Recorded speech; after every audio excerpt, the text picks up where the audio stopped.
Selamat pagi teman-teman, Shalom. Ada satu pelajaran yang harus saya pelajari dengan cara yang sulit.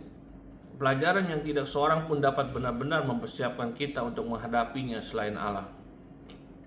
Ada ketakutan yang jauh lebih berbahaya daripada penganiayaan, yaitu ketakutan yang muncul setelah kita hidup setia. Tetap seolah-olah tidak ada yang berubah. Bukan takut mati, melainkan takut bahwa suara kita sudah tidak lagi berarti. Disitulah kisah dalam pasal 18 dimulai. Bukan dengan keberanian Paulus, melainkan dengan kelelahannya. Bukan dengan rasa percaya diri, melainkan dengan godaan yang halus untuk percaya bahwa bertahun-tahun ketaatan ternyata menghasilkan buah yang terlalu sedikit. Bayangkan beban yang dipikulnya. Bertahun-tahun telah berlalu sejak Yesus pertama kali memanggil dan berbicara kepadanya. Ia dipukuli, ditolak, dipenjara, diusir dari satu kota ke kota lainnya. Ia memasuki setiap sinagoga dengan harapan melihat pertobatan.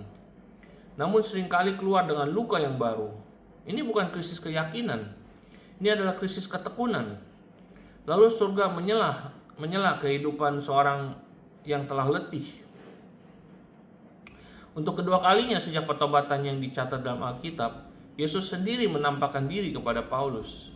Bukan untuk memberinya panggilan baru, bukan untuk mengubah tugasnya, bukan untuk menegur kelemahannya, tetapi untuk meneguhkan jiwanya.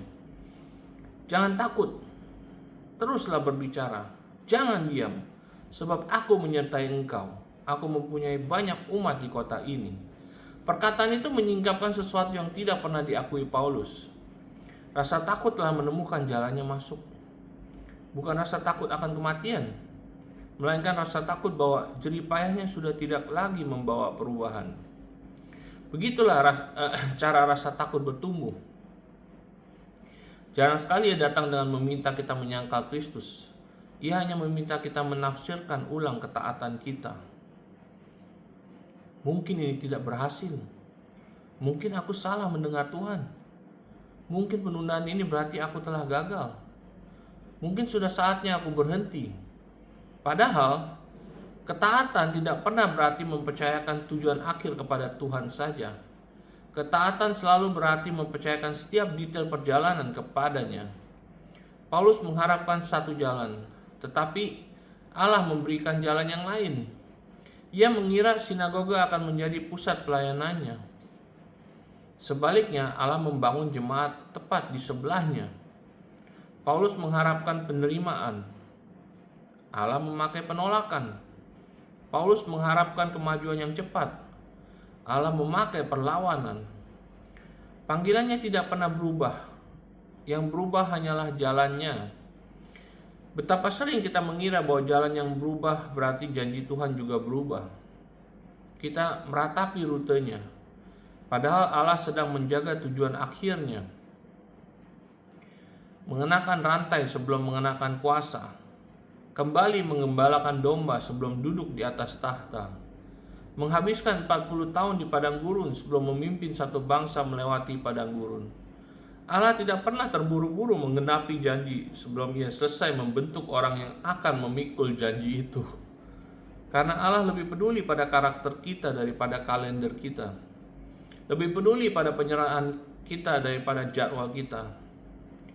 Lebih peduli pada siapa kita sedang dibentuk menjadi daripada di mana menurut kita seharusnya kita sudah berada. Lalu Yesus mengucapkan kalimat yang menghancurkan rasa frustrasi Paulus. Aku mempunyai banyak umat di kota ini. Paulus melihat penolakan. Yesus melihat penebusan. Paulus menghitung pintu-pintu yang tertutup. Yesus melihat tuayan yang masih tersembunyi. Paulus menilai keadaan berdasarkan apa yang dapat dilihatnya. Yesus menilainya berdasarkan apa yang hanya dia ketahui. Disitulah perbedaan antara ketakutan yang dipenuhi frustrasi dan ketaatan yang setia. Frustrasi menuntut untuk mengetahui seluruh rencana. Kesetiaan hanya mengambil langkah berikutnya. Frustrasi bertanya, apakah ini berhasil? Kesetiaan bertanya, apakah aku masih taat? Tidak ada yang berubah di sekitar Paulus. Sinagoga tetap memusuhinya. Kota itu tetap penuh kejahatan. Tekanan tetap nyata. Mukjizatnya bukanlah keadaan yang berubah. Mukjizatnya adalah suara Allah menjadi lebih nyaring daripada penafsiran Paulus terhadap keadaannya. Sebagian dari kalian sedang berduka karena jalan yang sebenarnya tidak pernah dijanjikan Allah. Kalian telah mencampur adukan rancangan di dalam pikiran sendiri dengan janji yang ada di hati Allah. Tujuannya tidak berubah. Panggilanmu tidak berubah. Tetapi mungkin Allah sedang mengubah jalannya karena Ia sedang mengubah dirimu. Berhentilah menuntut seluruh peta perjalanan. Ambillah langkah berikutnya. Berhentilah memaksakan strategi musim kemarin untuk musim hari ini. Teruslah berbicara. Teruslah taat. Teruslah percaya. Karena di balik jalan memutar yang tidak pernah kamu inginkan, ada tuaian yang sejak semula sudah dilihat oleh Allah. Jangan biarkan rasa takut menafsirkan ulang apa yang hanya Allah berhak untuk mendefinisikannya. Jalannya mungkin berubah, tetapi janjinya tidak. Detailnya mungkin berubah, tetapi Sang Gembala tidak.